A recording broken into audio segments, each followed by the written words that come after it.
Welcome to Breaking News. We've got another great bit of news coming up for you. But first, make sure you're subscribed to Breaking News and hit the bell icon so you'll know when we post a new video. Also, after watching, join in the conversation below in the comment section.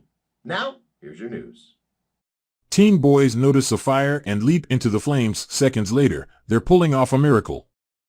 Usually when you get a group of teenagers together, you expect there to be some sort of goofing off, playing around to happen. After all, that is what that age is for, running around and having fun.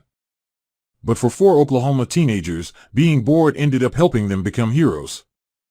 16-year-old Seth Byrd, 17-year-old Wyatt Hall, 16-year-old Dylan Wick, and 14-year-old Nick Byrd had been looking for something to do one evening recently. The teens had finally settled on running to a local convenience store for drinks when Byrd told local news outlet KTUL they smelled fire.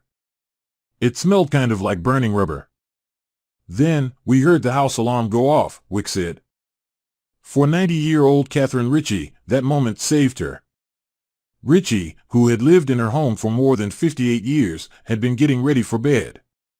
She said, "I was getting ready for bed in the bathroom, and I turned around, and my bed, the head of my bed, was covered in flames." Ritchie used blankets and pillows to try and smother the fire and put it out. But the smoke and heat made it too difficult, so she backed off. Pressing the emergency button on her necklace to summon help, she also called 911. As smoke filled her room, Ritchie said she looked for a way out, but she struggled to find her way. Thinking her closet door was the exit, she found herself stuck for a moment, unable to find her way out. "I felt along the wall, and I went into the closet instead of the door to get out of the room. I finally did get to the door," she told KTUL. It was then that Byrd, Wick, and their 2 friends broke in through the back door and found Ritchie in her hallway. "I just kind of heard her," Byrd said.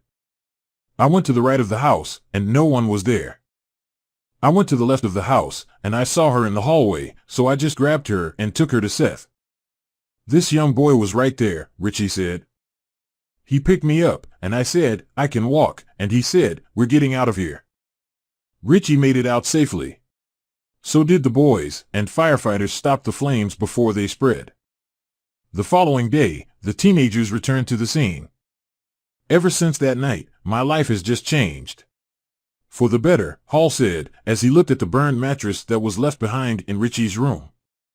For Ritchie, those young men left her with only one word to describe how she felt: grateful. "That's what I have to think," she said. "They were just special, as young as they were." Not an adult in sight, Missy Nicholas, Ritchie's daughter, wrote in a blog post. For kids who took immediate action to save an elderly woman who they couldn't guarantee was home and who 3 of them had never even met.